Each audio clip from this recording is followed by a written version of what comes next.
Hello viewers. तो आज की क्लास में हम प्रोबेबिलिटी से रिलेटेड एक इम्पॉर्टेंट प्रॉब्लम सॉल्व करेंगे, राइट। और ये जो प्रॉब्लम है ये जिस टॉपिक से ली गई है वो है law of total probability, right. तो चलिए सबसे पहले प्रॉब्लम को पढ़ते हैं और उसके बाद हम देखेंगे कि कैसे हम इस प्रॉब्लम को बहुत ही इजी वे में सॉल्व करेंगे, राइट। तो प्रॉब्लम है यहाँ पर कि a purse contains 4 silver and 5 copper coins, right. And a second purse contains 3 silver and 7 copper coins. Now, if a coin is taken out at random from one of the purses, find the probability that it is a copper coin or a silver coin, right? तो यहाँ पर हमें क्या दिया हुआ है, यहाँ हमें दो पर्सेस दे रखे हैं, राइट। तो इसे हम पर्स 1 ले लेते हैं और इसे हम पर्स 2 ले लेते हैं, राइट। ओके, नाउ जो पर्स 1 है इसमें 4 सिल्वर कॉइन्स हैं एंड 5 कॉपर कॉइन्स हैं, राइट। ओके, और जो सेकंड पर्स है उसमें 3 सिल्वर कॉइन्स हैं और 7 कॉपर कॉइन्स हैं, राइट। तो यहाँ पर 4 + 5 टोटल 9 कॉइन्स हैं इसमें, और इस पर्स में हमारे पास 3 + 7 10 कॉइन्स रखे हुए हैं। तो अब देखिए जो पर्स 1 है इसमें 4 सिल्वर कॉइन्स हैं और 5 कॉपर कॉइन्स हैं। टोटल कॉइन्स कितने हैं? 9। पर्स 2 में कितने कॉइन्स हैं? 3 सिल्वर कॉइन्स हैं और 7 कॉपर कॉइन्स हैं। टोटल कॉइन्स हैं 10, राइट। अब हमें यहाँ पर जो प्रॉब्लम दी हुई है वो है कि if a coin is taken out at random from one of the purses. अब हमें एक कॉइन यहाँ से सेलेक्ट करना है, राइट।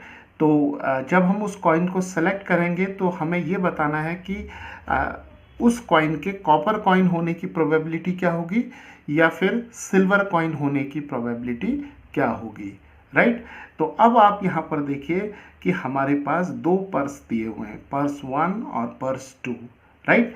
तो अब हम कॉइन को हमने सेलेक्ट करना है, तो बहुत ध्यान से समझेंगे यहाँ पर कि कॉइन को हमें सेलेक्ट करना है। तो कॉइन को सेलेक्ट करने से पहले हमें पर्स को सेलेक्ट करना पड़ेगा, right. So we have to first select the purse, right. तो यहाँ पर अब हम लॉ ऑफ टोटल प्रोबेबिलिटी का यूज़ करेंगे, बिकॉज क्योंकि हमें यहाँ पर जो कॉइन हमने इसमें सेलेक्ट किया हुआ है वो कॉपर कॉइन होगा या सिल्वर कॉइन होगा, इसकी प्रोबेबिलिटी हमें निकालनी है। तो सिल्वर कॉइन और या फिर कॉपर कॉइन जो है वो दोनों पर्सेस में अवेलेबल है, राइट। तो हमें कंबाइंड प्रोबेबिलिटी निकालनी पड़ेगी कि कॉपर कॉइन निकलने की प्रोबेबिलिटी क्या होगी या फिर सिल्वर कॉइन निकलने की प्रोबेबिलिटी क्या होगी। तो चलिए देखते हैं लॉ ऑफ टोटल प्रोबेबिलिटी क्या कहता है। तो मान लेते हैं कि हमारे पास यहाँ पर ये सैंपल स्पेस दिया हुआ है S, राइट। और बहुत सिंपल तरीके से हम इसे समझेंगे। तो ये सैंपल स्पेस S है, राइट। तो अब देखिए यहाँ पर हमें कॉइन को सिलेक्ट करने से पहले पर्स को सिलेक्ट करना पड़ेगा। तो हम क्या करेंगे कि हम दो इवेंट्स को यहाँ पर एज्यूम करेंगे, E1 और E2 को। तो E1 जो इवेंट होगा वो होगा पर्स 1 को सेलेक्ट करने के लिए, राइट।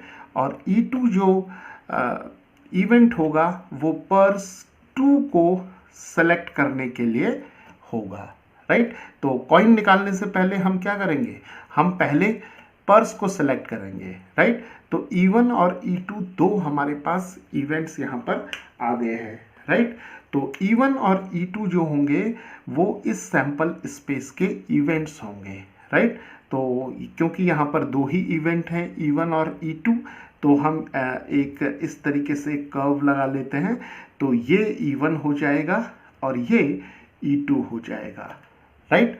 तो सैंपल स्पेस S में हमारे पास दो इवेंट्स E1 और E2 आ गया।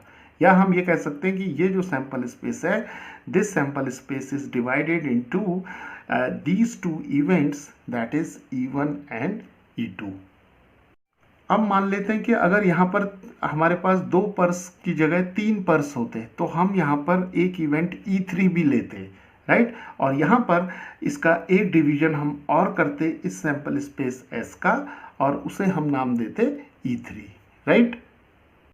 तो अब देखिए यहाँ पर E1 हो गया इवेंट पर्स 1 को सेलेक्ट करने के लिए, और E2 हो जाएगा पर्स 2 को सेलेक्ट करने के लिए, राइट। तो अब हमें जब हम पर्स 1 या पर्स 2 को हम सेलेक्ट कर लेंगे, तो अब हमारा जो नेक्स्ट जो एम है वो है कॉइन को सेलेक्ट करना, राइट। तो अब हम यहाँ पर एक इवेंट ए मान लेते हैं, और वो जो इवेंट ए होगा ये है जैसे हमें यहाँ find the probability that it is a copper coin, तो कॉपर कॉइन निकालना है हमें, तो इवेंट ए ले लेंगे सेलेक्टिंग अ कॉपर कॉइन, राइट। और ये जो कॉपर कॉइन है ये E1 से भी आ सकता है और E2 से भी आ सकता है। क्यों? इसका मतलब क्या हुआ कि कॉपर कॉइन जो है वो पर्स 1 से भी आ सकता है, पर्स 2 से भी आ सकता है।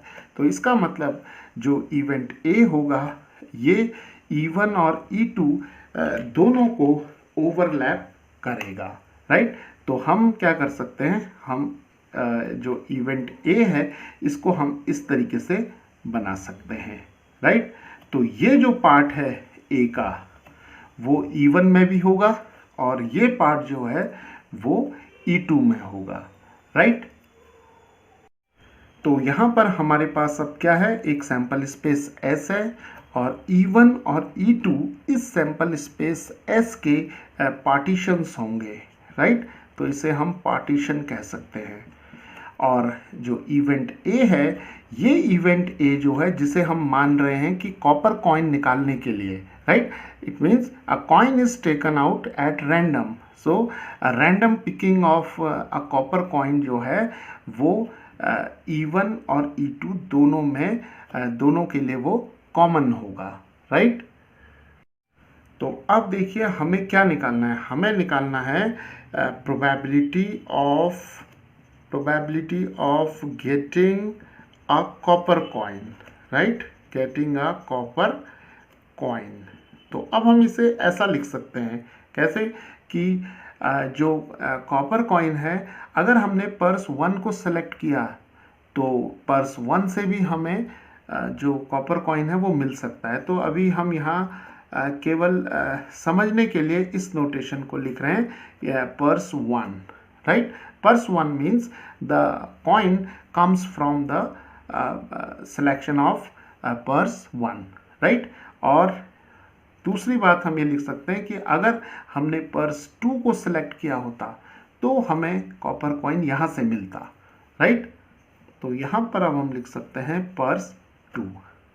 तो इस नोटेशन का मतलब यह है कि probability of getting a copper coin purse 1, right, when purse 1 is selected we get a copper coin, and when purse 2 is selected we get a copper coin. तो अब देखिए कि हम यहाँ पर इन दो प्रोबेबिलिटीज़ को ऐड करेंगे, राइट। तो ये दोनों जो पर्स 1 एंड पर्स 2 हमने लिखा है ये केवल समझने के लिए नोटेशन लिखा है। अब हम आगे जो है मैथमेटिकल नोटेशन लिखेंगे।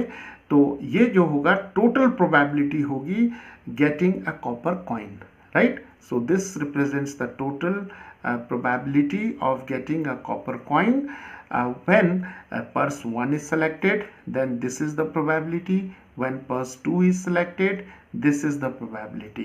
तो इसे हम इस तरीके से लिखते हैं मैथमेटिकली कि probability of getting the copper coin, तो P ऑफ A लिखेंगे इसे।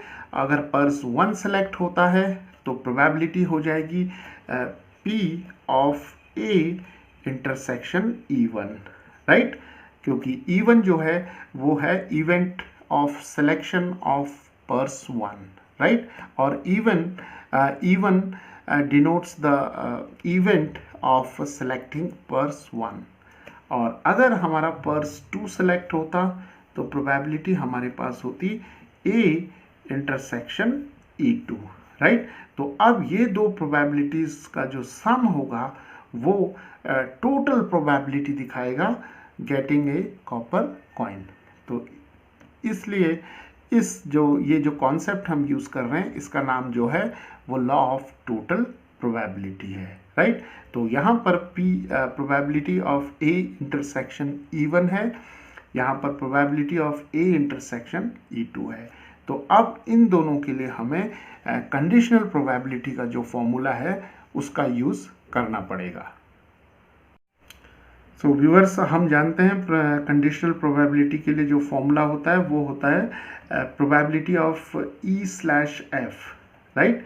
ये नोटेशन है conditional probability of E when F has happened, right. यानी कि conditional probability of event E when this event F has already happened. तो यहाँ पर हम लिखते हैं PE intersection F divided by P of F, right, and provided P of F is not equal to 0, right। तो यहाँ से probability of E intersection F के लिए जो हमारे पास एक्सप्रेशन आ जाएगा वो आ जाएगा कि P of F से हम यहाँ मल्टीप्लाई करेंगे तो हमें मिल जाएगा P of F times P of E/F, right. तो इस एक्सप्रेशन का हम यूज़ यहाँ पर करेंगे। देखिए A इंटरसेक्शन E1 है, यहाँ पर A इंटरसेक्शन E2 है, तो E इंटरसेक्शन F के लिए हम इस रिजल्ट का यहाँ पर यूज़ करेंगे। तो अब हम यहाँ पर कैसे लिख सकते हैं, देखिए इसको अगर हम यहाँ पर इसे इस एक्सप्रेशन को हम इस तरीके से भी लिख सकते हैं E1 इंटरसेक्शन A, और यहाँ पर इसे लिख सकते हैं E2 इंटरसेक्शन A, राइट। तो यहाँ पर इस रूल का यूज़ करेंगे तो हमें मिलेगा PE1 times PE1 A/E1, right. और यहाँ पर हमें मिल जाएगा P of E2 times P of A/E2, right. So viewers, P of A के लिए जो हमारे पास यहाँ एक्सप्रेशन आएगा वो एक्सप्रेशन जो होगा वो ये होगा, इसे ही हम कहते हैं लॉ ऑफ टोटल प्रोबेबिलिटी। तो अब यहाँ पर जो P ऑफ A है ये टोटल प्रोबेबिलिटी होगी getting a copper coin, right, क्योंकि इवेंट A जो है वो डिनोट करता है सेलेक्टिंग अ कॉपर कॉइन, राइट। अब देखिए P ऑफ E1 का क्या मतलब है, P ऑफ E1 का मतलब है कि सिलेक्शन ऑफ पर्स 1। अब देखिए यहाँ पर पर्स 1 है और पर्स 2 है, दो पर्सेस हैं हमारे पास, so these two persons will have equal probability of being selected, right. तो यहाँ पर हमारे पास PE1 हाफ हो जाएगा और PE2 जो होगा वो है probability of selecting purse 2, so this is also half, right. तो दोनों पर्सेस की जो सिलेक्शन की प्रोबेबिलिटी होगी वो इक्वल होगी यहाँ पर, राइट, क्योंकि दोनों जो होंगे वो अनबायस्ड होंगे, राइट। तो PE1 की जगह हमें मिल गया यहाँ पर हाफ, राइट, और यहाँ पर PE2 की जगह भी हमें मिल गया है हाफ, राइट। तो अब देखिए हमें यहाँ पर चाहिए P of A over E1, right. तो ये जो नोटेशन है ये कंडीशनल प्रोबेबिलिटी के लिए है। तो यहाँ पर PA ऑफ E1 का मतलब क्या है, इसका मतलब यह है कि probability of getting A when E1 has already happened, यानी कि A के सिलेक्शन की प्रोबेबिलिटी जबकि E1 हो चुका है, राइट। और similarly P of A by E2, इस नोटेशन का भी मतलब कंडीशनल प्रोबेबिलिटी से है। किसकी कंडीशनल प्रोबेबिलिटी, इवेंट A की, और इवेंट A कौन है, वो है copper, getting a copper coin, right. तो PA/E2 का मतलब है कि probability of getting a copper coin when this event E2 has happened, right. तो पहले हम PA ओवर E1 निकाल लेते हैं। तो इसका मतलब क्या है कि A का मतलब है कॉपर कॉइन, तो इसका मतलब हमने पर्स E1 को सिलेक्ट कर लिया है। देखिए यहाँ E1 है, E1 का मतलब है कि हमने यहाँ पर्स 1 जो है वो सिलेक्ट किया है। तो जब हमने पर्स 1 को सिलेक्ट कर लिया तो ए यानी कि कॉपर कॉइन, तो कॉपर कॉइन निकालने की प्रोबेबिलिटी क्या होगी? कॉपर कॉइन कितने हैं? 5 हैं, राइट। और टोटल कॉइन्स कितने हो जाएंगे? 5 + 4 9, right. So P of A over E1 is equal to 5/9 and P of A over E2 का मतलब क्या है? यहाँ पर E2 दिया हुआ है, E2 का मतलब है कि इस बार हमने पर्स 2 को सिलेक्ट किया है, तो पर्स 2 को जब हम सिलेक्ट करेंगे तो कॉपर कॉइन निकलने की प्रोबेबिलिटी क्या होगी? कॉपर कॉइन्स कितने हैं यहाँ 7 कॉपर कॉइन्स हैं, तो यहाँ पर आ जाएगा 7 और टोटल कॉइन्स कितने हो जाएंगे? 3 + 7 दैट इज 10, राइट। और ये जो वैल्यूज़ हैं वो हम यहाँ रखेंगे। P of A over E1 की जगह आ जाएगा हमारे पास 5/9 और P of A over E2 की जगह आ जाएगा 7/10, राइट। तो इसे अब हम सॉल्व कर लेंगे, तो ये हो जाएगा 5/18 प्लस 7/20, राइट। तो चलिए इन दोनों फ्रैक्शंस को ऐड कर लेते हैं। तो P ऑफ A आ जाएगा हमारे पास, एलसीएम आ जाएगा यहाँ पर 18 और 20 का एलसीएम हमारे पास आ जाएगा 180, राइट।